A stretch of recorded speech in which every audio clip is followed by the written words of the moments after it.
마태복음 19장 1절부터 9절까지의 말씀입니다.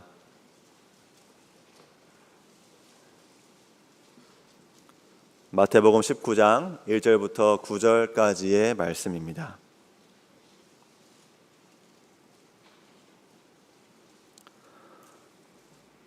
살아계신 하나님의 말씀 함께 받들어 읽도록 하겠습니다. 예수께서 이 말씀을 마치시고 갈릴리를 떠나 요단강 건너 유대의 지경에 이르시니 큰 무리가 따르거늘 예수께서 거기서 그들의 병을 고치시더라.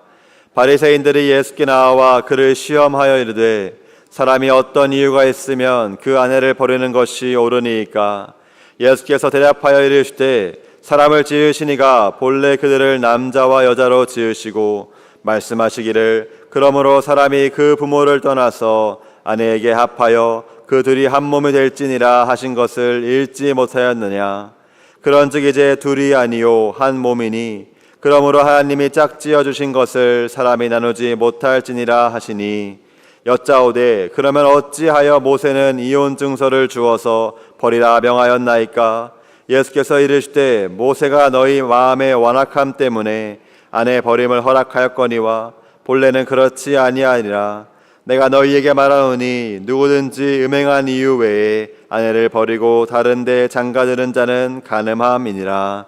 아멘.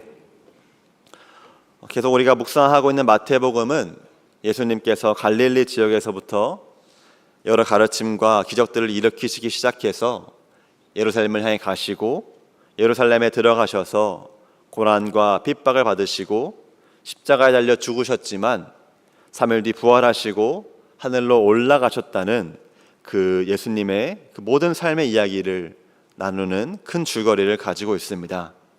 물론 하나님께서 예수 그리스도를 통해 죄로 인해 깨져버렸던 세상과 하나님 사이의 관계를 다시 회복했다는 그 복음은요, 예수님의 죽음과 부활에서 가장 분명하게, 가장 선명하게 드러납니다.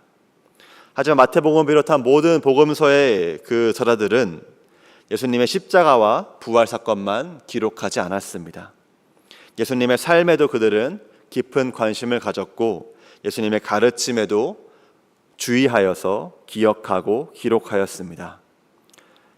왜냐하면 예수님께서 제자들을 부르시고 함께 시간 보내셨던 그 시간 중에서 일어난 크고 작은 사건들 가운데서도 세상을 향한 하나님의 크고 놀라운 사랑, 그리고 하나님의 사랑받은 자이자 믿는 자인 예수 그리스도의 제자, 하나님의 백성인 그리스도인이 어떻게 살아야 하는지 알려주는 복음이 분명히 나타나고 있다고 믿었기 때문입니다.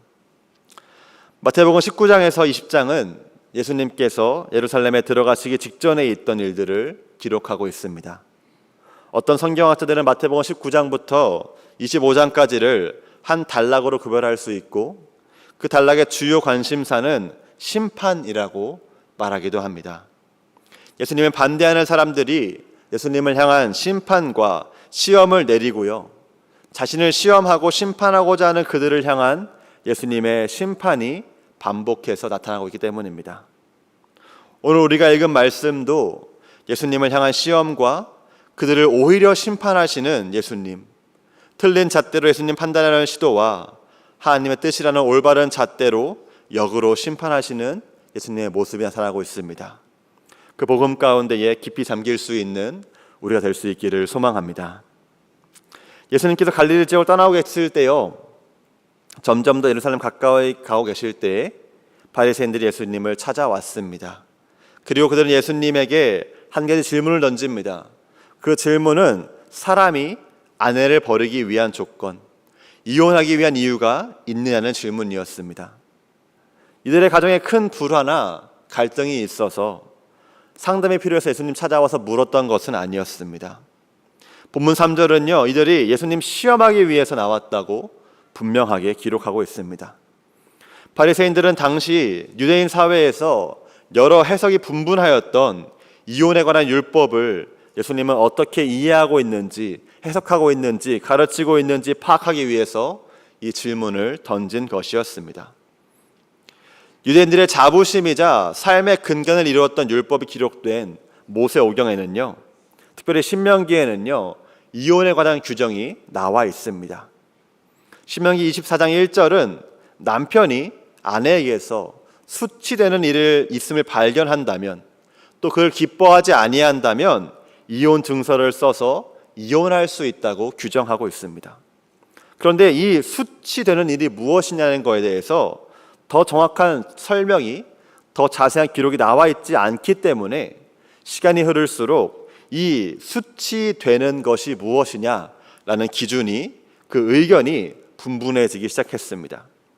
어떤 유대인들은 간음했을 때, 아내가 남편에게 신실하지 못했을 때라고 해석했지만, 다른 유대인들은 아내가 간음했을 때뿐만이 아니라 남편의 기분을 상하게 했을 때라고 더욱더 확대하고 뭔가 남성들이 유리하게 해석하기도 했습니다. 사실 예수님께서는요, 이미 이전에 이혼에 관해 말씀하신 적이 있었습니다. 산상수훈이라고 불리는 설교의 일부분인 마태복음 5장에서요, 예수님께서는 모세의 율법이 아내를 버리려거든 이혼 증서를 써서 주라는 것이었지만, 누구든지 음행한 이유 없이 아내를 버리거나 버린 여자와 결혼하는 것은 간음하는 것이라고 가르치셨습니다. 율법보다 훨씬 엄격한 기준을 제시했던 예수님의 말씀을 알고 있던 바리새인들은요, 예수님께서 이혼에 관한 이 율법과 다른 이야기를 하고 있다는 그 사실을 문제 삼기 위해 오늘 예수님께 질문한 것입니다. 즉, 많은 사람이 따르고 있는 예수님은 사실 율법에 대해 아무것도 모르는 무식한 사람이라고 몰아붙이기 위해서, 아니면 반대로 예수님 율법을 알면서도 일부러 사람들의 인기를 얻기 위해 율법을 무시하는 사람, 하나님 말씀을 따르지 않는 부정한 사람이라는 심판을 내리기 위한 그 의도를 가지고 이들은 예수님께 질문하였습니다. 이렇게 함정에 빠뜨리고자 하는 그 곤란한 질문을 받은 예수님께서는 어떻게 반응하였을까요?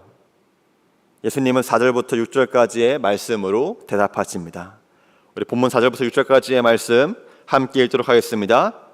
예수께서 대답하여 이르시되 사람을 지으신 이가 본래 그들을 남자와 여자로 지으시고 말씀하시기를 그러므로 사람이 그 부모를 떠나서 아내에게 합하여 그 둘이 한 몸이 될지니라 하신 것을 읽지 못하였느냐. 그런즉 이제 둘이 아니요 한 몸이니 그러므로 하나님이 짝지어 주신 것을 사람이 나누지 못할지니라 하시니. 아멘. 예수님께서는요, 유대인들이 중요시 여겼던 모세와 율법, 그 이전에 있었던 이야기, 본래 있었던 이야기, 즉 창세기를 떠올려 보라고 말씀하십니다. 하나님께서 자신의 형상대로 사람을 창조하셨다는 그 이야기를, 하나님께서 아담에게 돕는 배필이 없음을 보시고 아담의 갈비뼈를 취하여서 여자를 창조하시고 둘이 함께하게 하셨다는 그 말씀을 떠올리라고 하십니다. 하나님께서 남자 여자를 창조하셨고요, 둘이 결혼해 한 몸 이루는 것을 창조 질서로 세우셨고요, 이혼은 이 창조 질서를 위배하는 것이라고 예수님은 분명하게 말씀하십니다. 예수님의 대답을 들은 유대인들은 율법에는 분명 이혼 증서를 쓴다면 이혼할 수 있는 규정이 있지 않느냐고 반박합니다. 모세를 무시하는 것이냐고 반박합니다. 모세도 하나님께 받은 율법을 기록한 것인데 이게 어찌 된 것이냐고 묻습니다. 그 질문에 예수님께서는 8절과 9절 말씀으로 함께 다시 한번 응답하십니다. 8절 9절 말씀 함께 읽도록 하겠습니다. 예수께서 이르시되 모세가 너희 마음의 완악함 때문에 아내 버림을 허락하였거니와 본래는 그렇지 아니하리라. 내가 너희에게 말하노니 누구든지 음행한 이유 외에 아내를 버리고 다른 데 장가드는 자는 간음함이니라. 아멘. 예수님께서는요, 모세가 이혼을 허락한 것은 사람의 마음 안에 있는 완악함 때문에 허락한 것이라고 말씀하십니다. 아담과 하와 사이에 죄가 들어왔을 때 둘이 서로를 탓하고 비방했던 것처럼 사람의 마음에 있는 그 죄 때문에, 완악함 때문에, 죄로 인한 한계 때문에 관계가 깨져버리는 것을 염두하고 제한적으로 이혼을 허락하셨다는 것입니다. 그러므로 설령 모세가 이혼을 허락했다고 하더라도요, 예수님의 제자들은 음행한 이유 외에는 이혼할 수 없다고 분명하게 말씀하십니다. 즉 예수님은 지금 당시 유대인들이 이해했던 것보다 훨씬 더 엄격한 교훈을 주시고요, 높은 도덕성을 제자들에게 요구하고 있는 것입니다. 여기서 우리는 예수님께서 이 이혼에 관한 문제, 더 나아가 인간관계에 관한 문제를 어떻게 바라보고 이해하시는지를 알 수 있습니다. 예수님께서는요, 율법을 지키는 것보다 중요한 것은 율법 이전, 율법이 주어지기 전에 있던 하나님의 마음을 알고 따르는 것이라고 말씀하십니다. 하나님이 처음 세상을 창조했을 때는요, 사람을 창조했을 때는요, 이혼이라는 말 자체가 없었습니다. 서로가 서로를 온전히 이해할 수 있고요, 사랑할 수 있었고 품을 수 있었기 때문에 어떤 갈등도 없었기 때문이었습니다. 하지만 사람의 죄를 선택하면서 사람은 더 이상 온전히 서로를 이해할 수 없고 사랑할 수 없게 됐습니다. 자신이 옳다 여기는 대로 상대방을 함부로 대하고요, 자신이 가장 중요하다 하면서 상대방을 밀어내서 관계가 깨지는 것이 당연하게 여겨지게 됐습니다. 그 과정에서 서로를 보호하기 위해 어쩔 수 없이 이혼이라는 제도가 생기게 됐고요, 그리고 사람들은 이 이혼이라는 제도를 바라보면서 앞으로 서로를 미워하는 것이, 서로를 밀어내는 것이, 관계가 깨지는 것이 당연하고 영원히 이어질 거라 생각했습니다. 하지만 하나님께서는 이 상황을 당연하게 여기지 않으셨습니다. 죄의 문제를 해결하기 원하셨고요, 하나님과 사람뿐 아니라 사람과 사람 사이의 관계도, 그 꿰진 관계도 다시 고치시길 원하셨습니다. 그래서 하나님께서는 예수 그리스도를 이 땅 가운데 보내셨습니다. 죄에서부터 세상과 사람을 구원하시기 위해 창조 때의 아름답고 온전한 모습, 창조 질서를 다시 회복하기 위해 예수님께서 이 땅 가운데 오신 것입니다. 예수님을 통해 이루어질 하나님 나라에서는 창조 때의 아름다움이 회복될 것이기 때문에 다시 하나님과 사람 사이, 또 사람과 사람 사이가 완전한 사랑으로 이어질 것이기 때문에 이혼이 없을 거라 말씀하는 것입니다. 하나님의 창조하신 본래의 질서 안에, 그 온전한 사랑 안에 충만하다면 이혼이 필요 없는 것처럼, 이혼이 용납될 수 없었던 것처럼 예수 그리스도를 통해 회복될 새롭게 창조될, 새롭게 이루어질 하나님 나라의 질서 안에서도 이혼이라는 것은, 갈등이라는 것은, 관계가 깨지는 것은 용납될 수 없다고, 존재할 수 없다고 분명하게 말씀하고 있습니다. 그러므로 우리가 오늘 말씀을 읽으면서 예수님께서 이혼을 금지하셨기 때문에 이혼하는 것은 무조건 죄라고 결론 내리고 이 말씀으로 다른 사람을 판단하거나 정죄한다면 예수님의 가르침을 또 다른 율법으로 축소시키는 어리석은 행동이 될 것입니다. 예수님께서는 사람에게 죄가 있을 때 주어진 율법을 수정하거나 보충하기 위해서가 아니라 사람을 죄에서 자유케 하시고, 그래서 율법에서 자유한 본래의 삶을 다시 누리길 원하시고, 또 정말로 그렇게 그 자유함을 누릴 수 있도록 우리를 인도하시는 하나님의 아들이시기 때문입니다. 우리는 예수님께서 예수님을 그리스도로, 예수님을 주로 고백하는 사람은, 우리들은 이미 시작된 하나님 나라의 백성이 된 것이기 때문에 하나 되기 힘써야 한다는 그 예수님의 요구를, 예수님의 말씀을 기억해야 합니다. 부부를 넘어서서 모든 관계에 대한 원리로 오늘 예수님의 가르침을 확장시켜 나아가야 합니다.